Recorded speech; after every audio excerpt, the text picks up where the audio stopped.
Okay, good afternoon. Welcome to Assembly Budget Subcommittee number 2 on Education and Finance. Thanks for finding us up here in this very large room. It feels so distant. I wish we could have it up here, but we can't go further because the mics don't work down there. So it's nothing about wanting to be up here in the top row. But with that, we will proceed, and we have a few committees going on, so we'll do our best today. And we'll start now and call the roll, please. Mr. McCarty? Here. Mr. Chavez? Here. Okay. Today's hearing is focused on the California State University system, our state and our California State Library. And we'll have several issues related to the CSU, and as we discussed last week, actually it was this week, with the University of California, one of the big issues we'll be focusing on is access and accessibility to the CSU system, focusing on enrollment. We know that during the Great Recession, we weren't able to fund higher education as we had wanted to, and it dramatically affected access to the CSU system, estimating that last year more than 30,000 Californians seeking to enter the CSU were unable to attend. And so we'll be talking about this alarming trend today, as well as ways how we can make sure we increase funding for the system to serve more students as we look to increase enrollment at all systems of higher education to serve the workforce needs of the 21st century. Also focus today on CSU graduation rates, and having a discussion on our California library system and looking at ways how we can address that. So with that, we will begin with a discussion on the CSU budget. The first issue that we're going to discuss isn't a budget item in the CSU per se, but it's an issue of importance to the state of California and certainly the area down there in Southern California in the Inland Empire, and that's the transfer of the Lanterman development property. So we'll proceed with issue number 1. So instead of Ryan, it's going to be Faiz and she's the facilities person for CSU. Okay. I don't know if you want to have the assemblyman go first. Yeah. And he's here, so. You want him to go first? You want him to go first?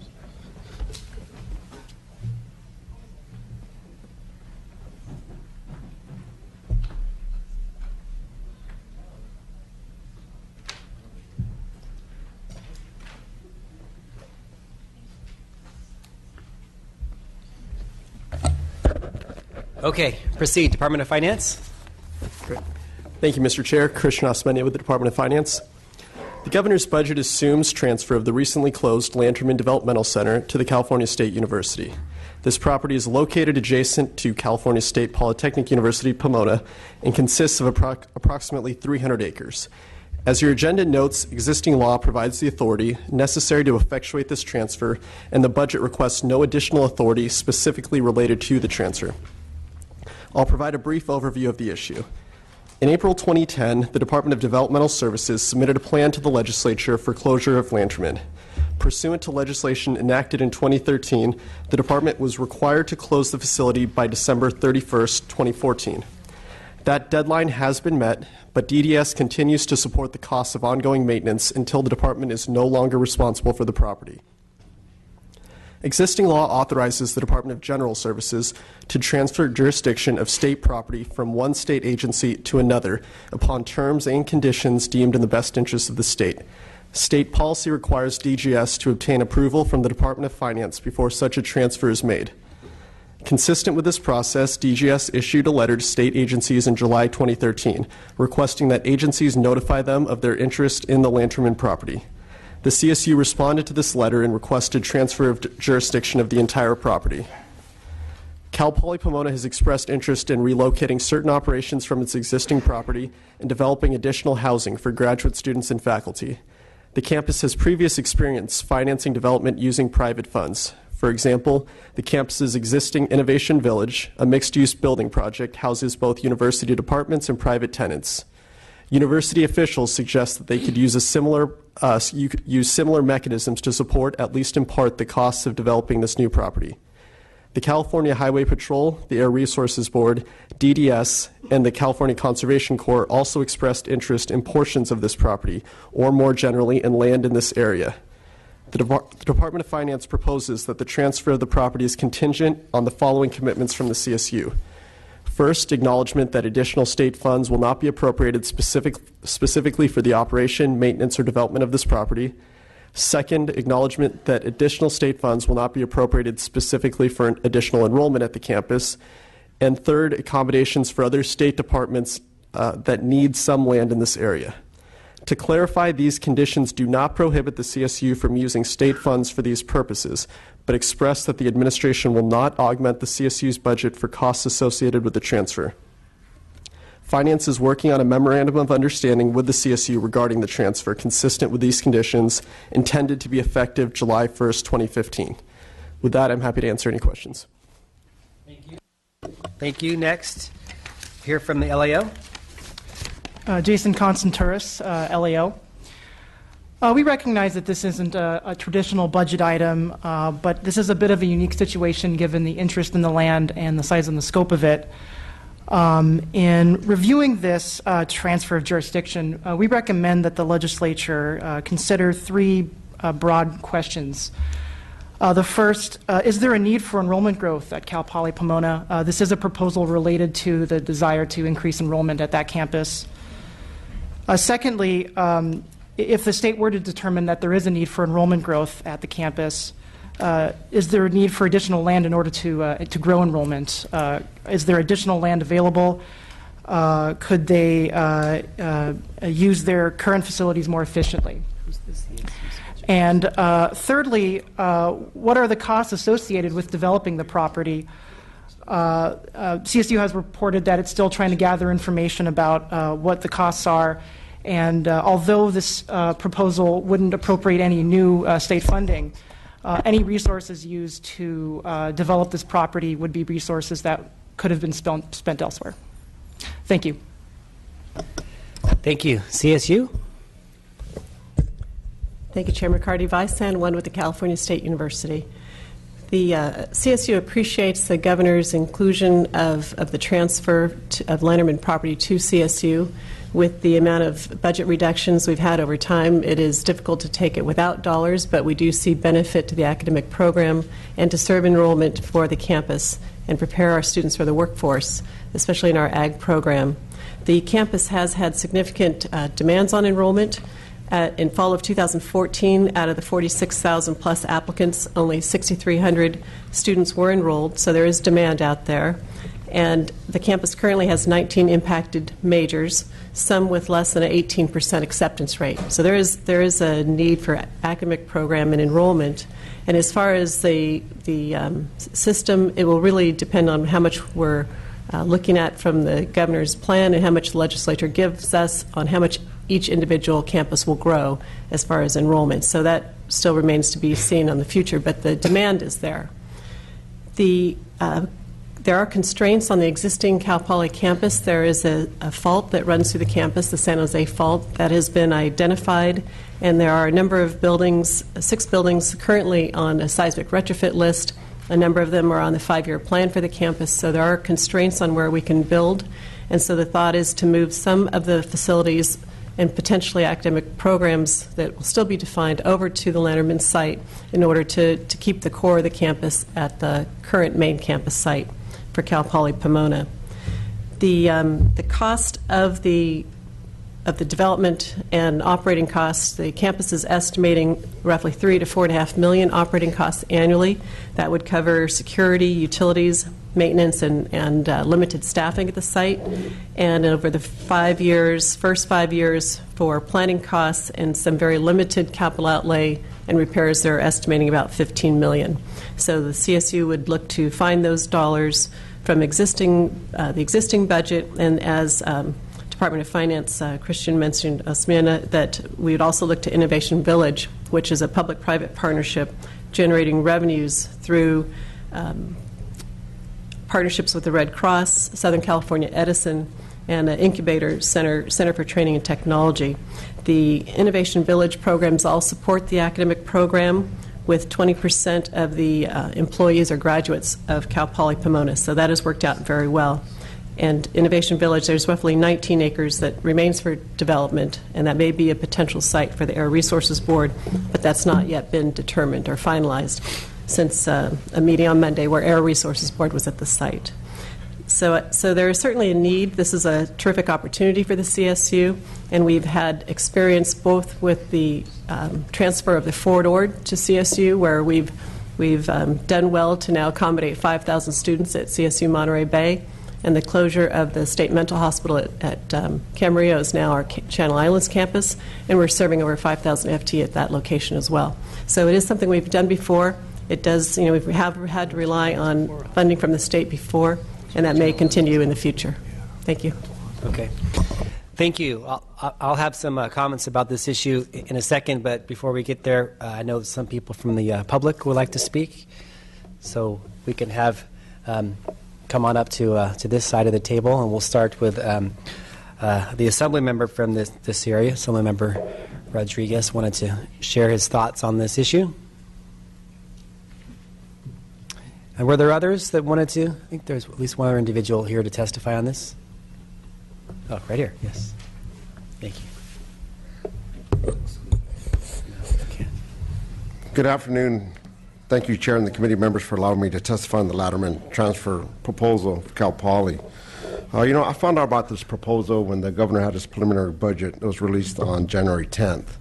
And I was very concerned that last year I had a meeting with then Senator Norma Torres on this development of the Latterman site with some folks, and nobody got back with us. So when I heard about this in the beginning of the year, it brought a lot of concerns that there's already an allocation of this property at Cal Poly Pomona, which is actually in my district, and nobody brought it to my attention. As I started to talk to folks about the process and how that came about, nobody seems to answer my question as to why it was never brought to my attention, and if anybody has been working with the locals, the cities of Pomona, Diamond Bar, Walnut, about this proposal as well. As we find out, nothing happened. So all I want to say is that if we can get the input from the local communities, the cities of Pomona, Diamond Bar, Walnut, as they move forward with this proposal, I know it's still preliminary, but as you yourself, Chair, and I really thank you very much for attending one of the meetings we had at the district, at the site itself, you heard firsthand on some of the issues and concerns that the community and the local electeds brought about. Also, I know recently there was a letter that was submitted by now Congressman Norma Torres. She had some issues and concerns as well, as she was part of those discussions last year. And as I stated, we were caught off guard by this proposal to move that property. And we've never got our input, whether it was from my office or her office. So with that, I just wanted to thank you for allowing me to share those concerns and comments. And hopefully as this process moves forward, that there is some involvement by the cities of Pomona, the Diamond Bar, and Walnut. And once again, I just want to reiterate, you heard the process, the problems there that are occurring, and hopefully that they are included in further discussions of the property. Thank you. Thank you, Assembly member. Next. Good to see you again. Thank you, Chair Member. My name's Linda Lowry, and I am the city manager for the city of Pomona. And I'm here on behalf of the mayor and council. We did send a letter through requesting that the university look at making 80 acres of the 300 acres of the Lanterman site available to the city for recreation purposes. That's kind of a fallback position as a result of what we heard at the March meeting, where the university said it would consider making access to the city of Diamond Bar for 40 acres of property for recreational purposes for their residents. Remember, this 300 acres is inside the corporate boundary of the city of Pomona.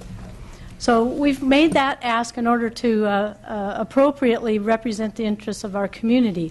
But on a higher level, what the city is concerned about is the lack of capital that the university has to, in fact, develop the site.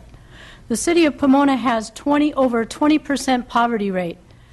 Its female head of households, 40% of them are living in poverty. Economic development is a high priority to the city, and we don't think that that property can be developed in a timely fashion to benefit the community in the subregion. under the guidance and the lack of resources that the university is experiencing and could likely experience over the next couple of decades. Thank you for allowing me to comment. Okay, thank you. Any other members from the public on this issue? Any committee members?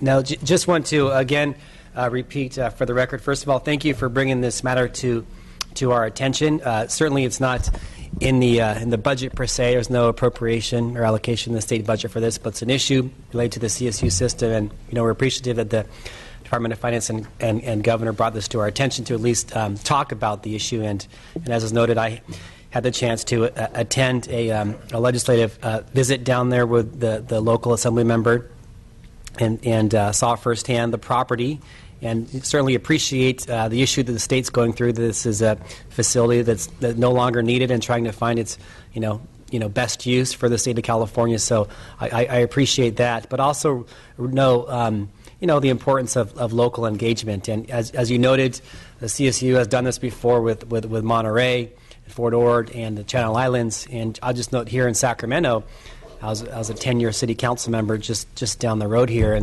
and Sac State, CSU Sacramento, was able to purchase a few excess state parcels as well, a former CYA facility and the former Cal Stirs building.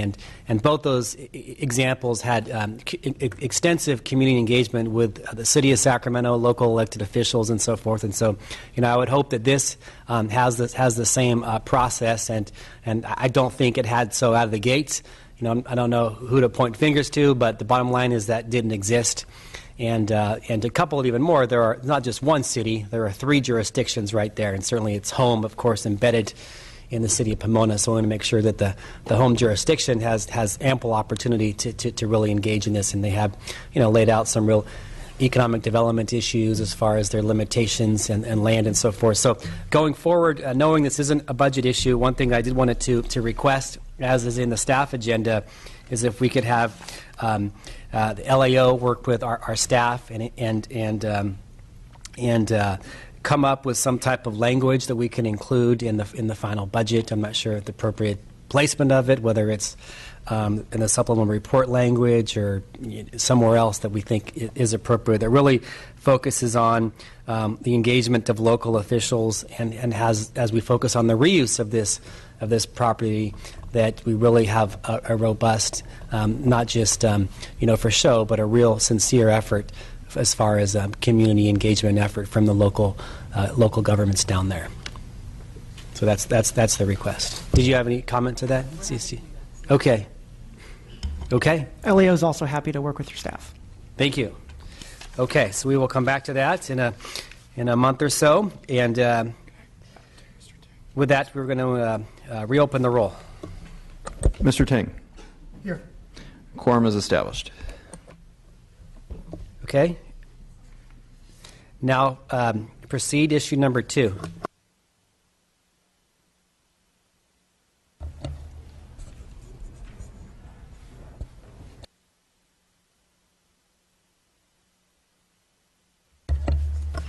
Okay, proceed. Thank you, Mr. Chair. As we discussed yesterday in the context of the University of California, our approach to higher education focuses in large part on 2 questions. First, what do the governor and the legislature expect the university to do?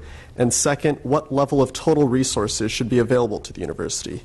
And because the state budgets incrementally, that question is often, by what amount should the total current level of resources be adjusted, either increased or decreased? Generally speaking, the administration continues to expect the CSU to advance several state priorities, namely to provide relevant and quality instruction, to ensure that students graduate in a timely way, that is, to support students in completing a 4-year degree in 4 years, to maintain access, both by continuing to offer admission to new classes of Californians and to remain affordable to students and their families, and finally, to be a productive part of a larger higher education system in the state, including by easing student transfer across systems. As we've discussed previously, the governor's budget proposes an additional $119 million general fund for the California State University in 2015-16 for a total proposed appropriation of $2.9 billion. At the same time, the budget expects the university to maintain current tuition levels, and the university has indicated its intent to do so. This plan reflects the administration's intent to grow funding for the university in a sustainable way and to rebalance the share of costs borne by the state and those borne by students. In addition, the budget proposes $25 million in one-time funds for deferred maintenance. And finally, as the committee will discuss in more detail in a later item, the budget includes $25 million for the Awards for Innovation in Higher Education, clearly targeted towards CSU campuses and focused on changes that will allow more students to graduate in 4 years.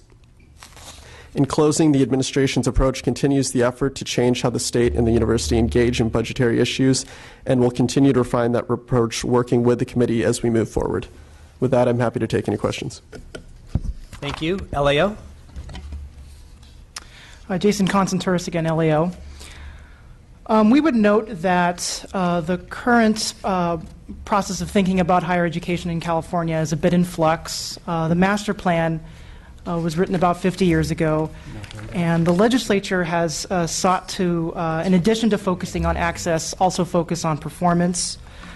SB 195, for example, stated other goals for higher education, including focus on student success, aligning academic programs with civic and workforce needs, and also emphasizing affordability.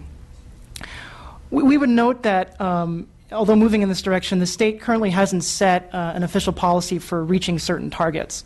So, for example, the state doesn't have yet an official statement of what an appropriate level of college attainment should be in the state. It doesn't have a specific target that the universities are expected to reach for degree completion.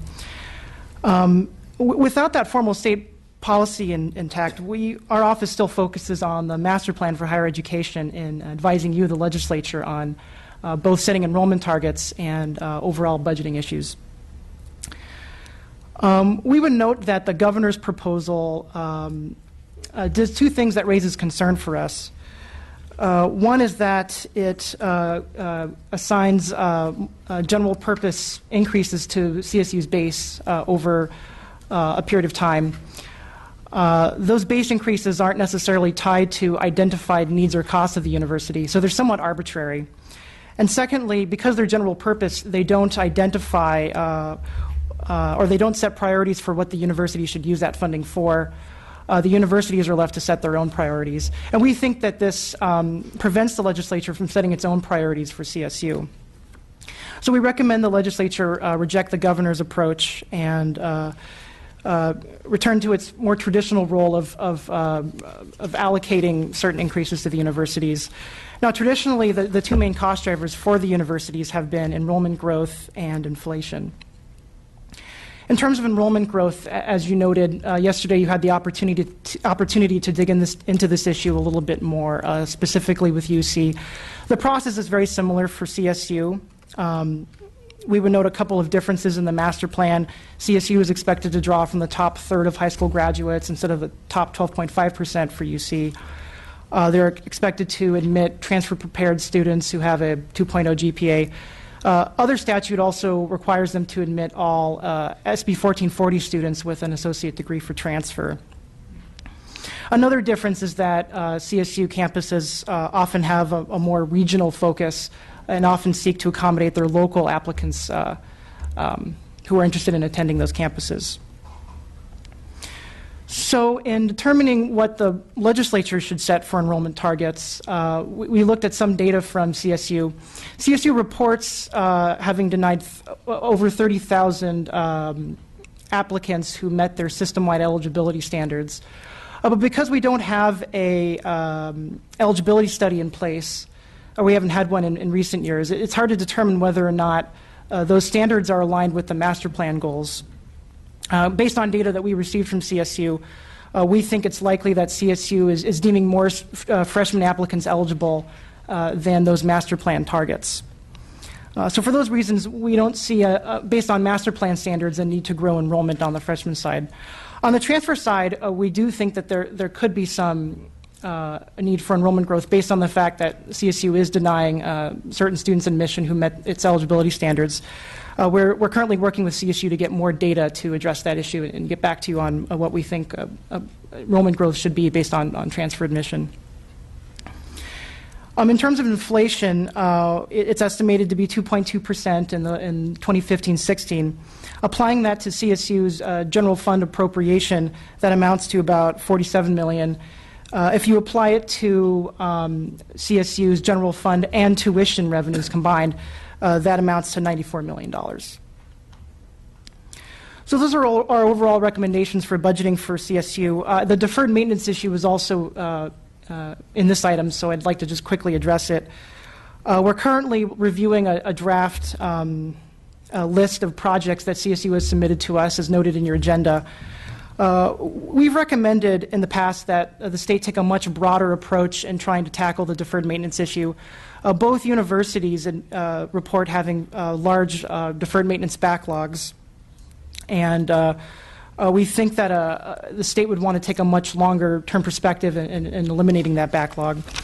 Specifically, we've recommended that the universities report to the legislature on a broader plan that would not only mention how they define, deferred maintenance projects, describe how they fund maintenance projects currently, but also provide a multi-year expenditure plan that would address how they would eliminate this backlog, and also list actions they would take in the future to avoid accumulating a backlog in the future. Thank you. Okay. Thank you. Before you proceed, we're going to try to establish the quorum here this afternoon. Ms. Kim. Present. All right, now we have a quorum. Okay, proceed. Thank you, Chairman.